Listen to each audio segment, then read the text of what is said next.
जय हिंद। आप सभी को दोस्तों कैसे हैं। उम्मीद करता हूं कि आप सब अच्छे होंगे, शानदार होंगे, मस्त होंगे। दोस्तों इस वीडियो में सबसे पहली बात यह है साथियों कि आप लोगों का एग्ज़ाम जो है 23 अगस्त से स्टार्ट है। तो देखिए बहुत ही अब कम समय रह गया है। ये भी आपका जो है जुलाई ख़त्म हो गया। आपका अगस्त में आप मान के चलो आपके पास 20 दिन है। जैसे एडमिट कार्ड आना स्टार्ट हो जाएगा वैसे और आप डिप्रेशन में और आप प्रेशर में आ जाओगे। तो 20 दिन है। तो मैं यही कहना चाहूँगा कि जितनी आपको मेहनत करना है, तैयारी करना है, जितनी शक्ति है हर तरह से जो भी मैनेजमेंट हो सके इसकी तैयारी के लिए आप पूर्ण करो। मतलब अपने तरफ से थोड़ी सी भी कमी ना रहे, 1% की भी कसर मत छोड़ो। पूरी जो है अपनी शक्ति उसमें झोंक दो। ठीक है। अब देखिए दोस्तों आज की वीडियो आप लोग के लिए बहुत ही इंपॉर्टेंट है। आप लोग जैसे एग्जाम में नहीं गबर गबर और लबर लबर करके जो है सही प्रश्न को आप गलत करके आते हो, सभी के साथ होता है। कोई आपके साथ नहीं, मेरे साथ भी हुआ, मेरे जो भी कंपटीटर है सबके साथ होता है। जो भी एग्जाम देता है सबके साथ होता है, किसी एक के साथ ये नहीं होता है। और उसमें से कुछ बच्चे ऐसे होते हैं कि ये जो गबर गबर और लबर लबर का होता है इसको साइड करके वो सही कर लेते हैं। उनके साथ नहीं होता है, वो अपने आप को सुधार लेते हैं। तो ये वीडियो बहुत ही इंपॉर्टेंट है और इसको ध्यान से देखना। देखने में थोड़ा टॉपिक लगेगा कि ये तो हल्का टॉपिक है, लेकिन यही हल्का टॉपिक जो है आपको सिलेक्शन से रोकता है, सभी को रोकता है। देखिए सबसे पहली मैं बात बता दूं आपको, इसमें आपको टाइम मैनेजमेंट का, ठीक है, टाइम मैनेजमेंट का आपका जो एग्जाम 17 एंड 18 फरवरी का एग्जाम जो हुआ कैंसिल हुआ, उसमें अपने आप को जाके एनालिसिस करना टाइम मैनेजमेंट का कि हमको टाइम कितना अधिक रह गया। किसी भी बच्चे से आप पूछेंगे तो ये नहीं कहेगा कि हम जो एग्जाम पेपर सॉल्व कर लिए हमारे पास 10 मिनट शेष रहा था, कोई नहीं कहेगा। सब कहेंगे कि हमारे पास टाइम कम पड़ गया, हम रीजनिंग के हमारा ये इतने प्रश्न छूट गया, टाइम ही नहीं मिला। मैथ का जो है 5 प्रश्न हमको छूट गया, हमको टाइम ही नहीं मिला। इस तरह से सबकी प्रॉब्लम रहती है ये। अब प्रॉब्लम क्यों रहती है? टाइम को मैनेज ही नहीं कर पाते हैं, कभी टाइम के बारे में सोचा ही नहीं है। हमेशा जो है वो सिलेबस पे सोचा है, हमेशा जो है प्रश्नों को सॉल्व किया है, कितना समय में किया है, कैसे किया है, उस पर उतना फोकस नहीं रहता है। तो ये बहुत बड़ा जो है इसका टाइम मैनेजमेंट का आपका एग्ज़ाम क्लियर करने में इसी जो है प्राथमिकता होती है। आपके सिलेबस के बाद इसी का नंबर है, इस पे जो कमांड कर लिया उसका एग्ज़ाम क्लियर। और देखो जो भी बच्चे तैयारी करते हैं आपका 150, इसी अगर एग्ज़ाम की बात कर ले आपका 60,244 का, तो 150 प्रश्न है। तो जो तैयारी लगातार कर रहा है, थोड़ा बहुत ही कर रहा है, ज़्यादा की मैं बात नहीं कर रहा हूँ, थोड़ा ही बहुत लगातार निरंतर तैयारी कर रहा है, तो उसका जो है 120, 25, 30 प्रश्न ऐसे उसको आ रहा है। लेकिन टाइम मैनेजमेंट नहीं कर पा रहा है। टाइम की कमी के कारण उसका जो है कुछ प्रश्न छूट गया और कुछ प्रश्न आता हुआ गलत हो गया। तो सुनो ध्यान से इस वीडियो में, ठीक है। आपका जो है देखो मैं सच्चाई दिखा रहा हूं। आपका टोटल कितना है? 150 प्रश्न, कुल प्रश्न कितना है? 150 प्रश्न, ठीक है। अब 150 प्रश्न के लिए आपको कितना दिया है? 2 घंटा, यानी 120 मिनट, है ना। 120 मिनट दिया गया है आपको। अब आप जो है इसको पर क्वेश्चन के हिसाब से निकालोगे। 150 नहीं आएगा, हाँ, यहाँ पे 120 जो मिनट है आप इसको 150 से भाग दोगे तो एक जो है एक प्रश्न के लिए कितना समय मिल रहा है ये निकलेगा। तो देखो ये 120 मिनट है, इसमें हम 60 से गुणा कर देंगे तो इस सेकंड में हो गया। अब इसको सॉल्व कर लो। देखो शून्य शून्य कैंसिल हो गया, 4 हो गया, 5 हो गया, 5 से 60 को कटाएगा तो 12 हो जाएगा। 12 गुणे 4 इक्वल टू 48 सेकेंड। यानी आपको एक प्रश्न के लिए मात्र 48 सेकेंड मिल रहा है। हर प्रश्न के लिए आपके, चाहे मैथ हो, रीजनिंग हो, जीके हो, हिंदी हो, सभी के लिए आपको एक प्रश्न के लिए 48 सेकेंड ही मिल रहा है। यहां पे देख लिए। अब इस 48 सेकेंड में आप करोगे क्या? हर प्रश्नों को आप 48 सेकेंड में सॉल्व कर लोगे? नहीं कर पाएगा, कोई नहीं कर पाएगा। कुछ प्रश्न है जो सॉल्व कर लेंगे, लेकिन कुछ तो ऐसे प्रश्न है जो आप 48 सेकंड नहीं 3 मिनट 4 मिनट भी ले लेते हैं तो नहीं कर पाओगे। तो इसीलिए जो है टाइम मैनेजमेंट बहुत ज़रूरी होता है आपके जो है पढ़ाई और सिलेबस के बाद इसी का नंबर आता है एग्ज़ाम क्लियर करने में। ठीक है, अब चलो आ जाते हैं आपका सिलेबस। ठीक है, ध्यान से सुनो इस वीडियो को। रीजनिंग में आपका जो है कितना 56 प्रश्न है ना, आपका मैथ में 19 है, आपका हिंदी में 37 है, जीके में 38 है ना, इसको जोड़ेंगे तो आ जाएगा 150, 9 6 15 15 15 ये 30 हो गया। ठीक है, 3 3 6 तितरिक 9 10 5 15। ठीक है, 150 प्रश्न आ गया। ठीक है, 1-2 प्रश्न इधर उधर हो सकता है, कोई दिक्कत नहीं है। ठीक है, हो सकता है कि रीजनिंग में एक कम कर दे, मैथ में बढ़ा दे, वो अलग बात है, लेकिन आपका 150 प्रश्न है ना।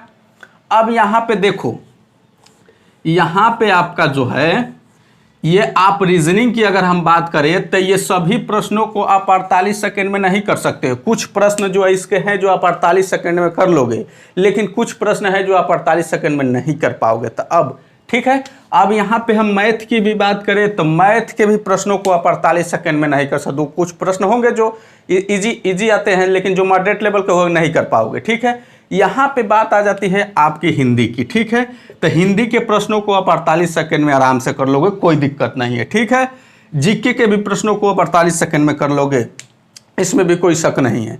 लेकिन साथियों जो है अब जब हम इसको 48 सेकंड में कर ले रहे हैं, लेकिन मैथ और रीजनिंग को नहीं करेंगे तो हमारा जाहिर सी बात है कि ऐसे ही टाइम अधिक हो जाएगा। मतलब टाइम यानी हमारे लिए टाइम कम पड़ जाएगा, वो प्रश्न छूट जाएंगे। अब देखो यहाँ पे आपको जो है सब्जेक्ट वाइज जो है आपको टाइम डिवाइड करना पड़ेगा। ठीक है, सब्जेक्ट वाइज टाइम डिवाइड करना पड़ेगा, और कुछ सब्जेक्ट का टाइम जो है शेष बचा के उसको दूसरे सब्जेक्ट में जो है देना पड़ता है। जैसे यहाँ पे आप जीके की बात करें तो जीके आप मुश्किल से 10 मिनट में पूरा 38 के 38 जीके आप सॉल्व कर लोगे, लेकिन अगर 48 सेकंड के हिसाब से देंगे तो बहुत ज़्यादा हो जाएगा। 10 मिनट में इसको आपको जीके सॉल्व करना है। ठीक है, अब यहाँ पे हिंदी जो है आपका जो है 15 मिनट में। ठीक है, 15 मिनट में आपकी हिंदी आराम से सॉल्व हो जाएगी। आप ऐसा मत करना कि इसी में आधा घंटा ले लेना, 15 मिनट में आपकी हिंदी अच्छे से सॉल्व हो जाएगी। अगर आप वर्तमान में टेस्ट जो भी प्रैक्टिस कर रहे हो, प्रैक्टिस सेट लगा रहे हो, अगर उसमें जो है इससे ज़्यादा समय जा रहा है तो आप जो है उसमें सुधार की ज़रूरत है। आप प्रयास करो कि 15 और 10 मिनट में हमारा ये ये सब्जेक्ट हो जाए। इसीलिए जो है ये टेस्ट दिया जाता है, ताकि आपका जो भी गलतियां है या जो भी टाइम मैनेजमेंट है वो सही हो जाए। ठीक है, अब आ जाओ यहाँ पे रीजनिंग की। रीजनिंग के लिए आप मोटा मोटी जो है 60 मिनट देना है आपको, एकदम नेट 60 मिनट। ठीक है, 1 घंटा जो है रीजनिंग के, इससे कम नहीं।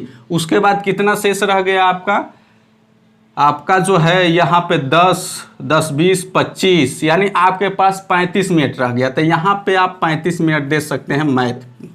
तो मैथ के लिए 35 मिनट पर्याप्त है। मैथ के लिए क्या 35 मिनट पर्याप्त है। यहाँ से 5 मिनट चाहेंगे तो आप रीजनिंग में ले जा सकते हैं, लेकिन मैं इधर रख। ठीक है, तो आपको 35 मिनट में इसको मैथ को देना है, और जो है रीजनिंग के लिए 60 मिनट, और इन सब्जेक्ट के लिए 15 और जीके के लिए 10। अब देखिए पहली बात, अब इसमें ध्यान से सुनो, ये जो कार्यक्रम है अब ये नहीं है कि आप जाके ऑन द स्पॉट जो है ये कार्य कर लोगे। आपको ये कार्रवाई अभी से अपने प्रचलित आपको करना है, अपने जहन में रखना है। आप जो प्रैक्टिस टेस्ट लगा रहे हो उसमें जो है इसका इस्तेमाल करना है, इसको फॉलो करना है, इसको लागू करना है, तब जाके आप जो है एग्ज़ाम में इस पे आप कमांड कर पाओगे। ठीक है, इस बात को अभी से ये नहीं कि मैं एग्ज़ाम के लिए ही बता रहा हूँ। एग्ज़ाम के लिए अगर मैं बताता तो एग्ज़ाम के समय बताता, एग्ज़ाम से 2 दिन पहले बताता। मैं अभी के लिए बता रहा हूँ, अभी जो आप कार्य कर रहे हो उसमें इसको लागू करो, तभी तो आपको धीरे धीरे इंप्रूवमेंट आएगा। ये थोड़े है कि एक जो है टाइम पे कमांड कर लो, मैं बस का नहीं है। ठीक है, अब आ जाओ दूसरी महत्वपूर्ण बात। जब भी आप एग्ज़ाम में बैठना या फिर आप जो प्रैक्टिस अभी कर रहे हो उसमें सबसे पहले जीके कोट करना। देखो ये बहुत सिंपल है, होता है ना कि कौन सा सब्जेक्ट पहले करे, यार इसमें 3-5 नहीं है, कुछ 3-5 नहीं है, और ज़्यादा दिमाग भी नहीं लगाना है इसमें के लिए। पहले जीके को करो, तुरंत जो है जो आ रहा है, जो देखो जीके में क्या होता है, जो आ रहा है सही है, जो नहीं आ रहा है वो गलत है, नहीं आ रहा है तो आएगा भी नहीं, ठीक है। तो इसीलिए तुरंत करो, 10 मिनट में काम खत्म इसका। जो भी हमको 20-22 प्रश्न सही करना है, तुरंत काम खत्म, तुरंत झटके में आपका ये कंप्लीट हो जाए। हिंदी भी उसके बाद जो है आपका हिंदी का नंबर आता है, ठीक है। यानी पहले पर आपका जीके, दूसरे पे हिंदी, हिंदी भी आपका 15 मिनट में खत्म हो जाएगी। इसमें भी एक जीके ऐसा कंडीशन है, जो आ रहा है, जो नहीं आ रहा है नहीं आ रहा है। तो तुरंत इसमें भी 30-32 प्रश्न जो है आपका सही हो जाएगा खूब आराम से, वो भी 15 मिनट में। अब देखो क्या होता है कि देखो इस बात को, क्या होता है इसमें कि देखो 10 और 15 टोटल आपका 25 मिनट लगा। अब 25 मिनट में आप मान के चलो कि 32 इसमें, अब 22 इसमें, 50, 54 प्रश्न जो है आपने सही कर लिया। देखिए 25 मिनट में ही आपने 54 प्रश्न को अपने पास रख लिया सही। तो इस तरह से दिमाग में पॉजिटिविटी आती है कि यार हम सही जा रहे हैं, हमारा जो है एग्जाम सही जा रहा है। तो ये दिमाग से पॉजिटिविटी आती है, दिमाग से प्रेशर हटता है। एग्जाम में जब रहोगे तो उस समय प्रेशर हटना स्टार्ट हो जाएगा, क्योंकि आप जा रहे हो, आपका जो है प्रश्नों का कलेक्शन सही ज़्यादा हो रहा है। इस वजह से अब पॉजिटिविटी आएगी, पॉजिटिविटी आएगी तो जाहिर सी बात है कि हमारे लिए अच्छा है। इस वजह से, और स्टार्टिंग में ही आप मैथ ले लोगे, आप मैथ कहीं लेंदी फंसा दिया 2-4 क्वेश्चन, आप तुरंत जो है प्रेशराइज हो जाओगे। तो प्रेशराइज में कोई भी काम खराब होता है, चाहे आप एग्जाम हो, चाहे दुनिया का कोई भी काम हो, ठीक है।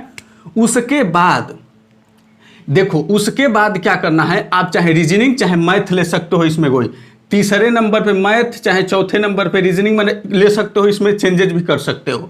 लेकिन मैथ को इसलिए मैं कह रहा हूं कि मैथ के ज़्यादा प्रश्न नहीं है, 19 प्रश्न हैं। आप जो है इसमें 30 मिनट इसके लिए आराम से कर लोगे, ठीक है। और मैथ में भी क्या है, मैथ में भी यही होता है कि जो हमको आ रहा है सॉल्व कर सकते हैं तो कर सकते हैं, नहीं कर सकते हैं तो नहीं कर सकते हैं, ठीक है। वैसे रह गया, छोड़ देना।